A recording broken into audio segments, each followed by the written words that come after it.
بسم اللہ الرحمن الرحیم۔ ہدایت کو دل میں اتارنا صرف اللہ تعالیٰ کا کام ہے۔ یہ سورہ بقرہ کی آیت نمبر 272 میں ہے۔ گناہوں کو بخشنے والا صرف اللہ ہے۔ یہ سورہ آل عمران آیت نمبر 135 کا ترجمہ ہے۔ پیدا کرنا اور روزی دینا صرف اللہ کا کام ہے۔ یہ سورہ فاطر آیت نمبر 2 اور 3 کا ترجمہ ہے۔ فتح عطا کرنے والا صرف اللہ ہی ہے۔ سورہ آل عمران آیت نمبر 126۔ غوث ہونا اور فریاد کو پہنچنا صرف اللہ کی شان ہے۔ سورہ انفال آیت نمبر 9۔ نفع نقصان کا مالک صرف اللہ ہے۔ سورہ رعد آیت نمبر 16 کا ترجمہ ہے۔ دعاؤں کا قبول کرنے والا صرف اللہ ہے۔ سورۃ منافقون آیت نمبر 6 کا ترجمہ ہے۔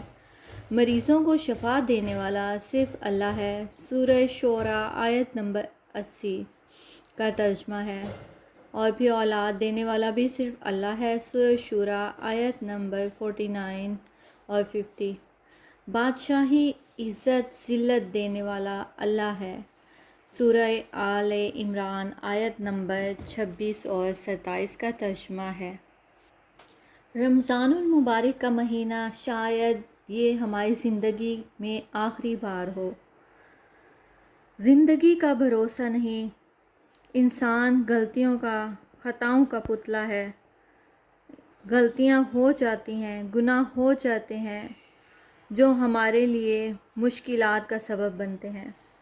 تو اس ماہ رمضان میں ہمارے پاس یہ گولڈن ٹائم ہے جو ہم اپنی غلطیوں کا اعتراف کریں، ندامت کے ساتھ آنسو بہا کے اللہ پاک کے ذکر و اذکار کر کے ہم اللہ تعالیٰ سے معافی مانگیں سچے دل سے کہ ہم اللہ تعالیٰ سے توبہ کرتے ہیں، ہماری اللہ پاک توبہ قبول فرمائے۔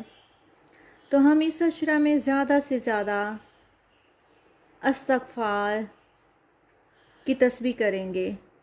آج دوسرے روزے کے وظائف آپ کو بتاؤں گی۔ بعد نماز فجر سب سے پہلے ہم پنجم کلمہ استغفار 70 مرتبہ پڑھیں گے اور اپنے گناہوں کی معافی مانگیں گے کہ یا رب العالمین ہم سے جو خطائیں ہوئی ہمیں معاف فرما دے۔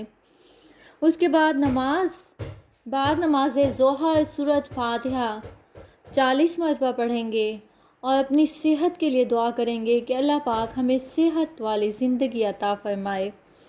اور بعد نماز عصر درود ابراہیمی پڑھیں گے 25 مرتبہ، اور اس کے بعد نماز مغرب اللہ تعالیٰ کا پیارا نام یا وہابو 133 مرتبہ پڑھیں گے اور دعا کریں گے کہ یا رب العالمین ہم سب کے گھروں میں کھلا وسیع حلال رزق عطا فرما۔ اور پھر بعد نماز عشاء صلاۃ التسبیح 4 رکعت نفل نماز پڑھیں گے، جس کی ویڈیو آپ کو اس کے بعد آنے والی ویڈیو میں اس کا طریقہ آپ کو بتا دیا جائے گا۔ تو ہم کوشش کریں گے کہ اللہ پاک ہم سب کے گناہ معاف فرمائے، ہم سب کے گھروں میں کھلا وسیع حلال رزق عطا فرمائے، ہم سب کو ڈھیروں خوشیاں عطا فرمائے اور ہم سب کی دلی تمنائیں جائز دلی تمنائیں پوری فرمائے۔ آمین۔ جزاک اللہ۔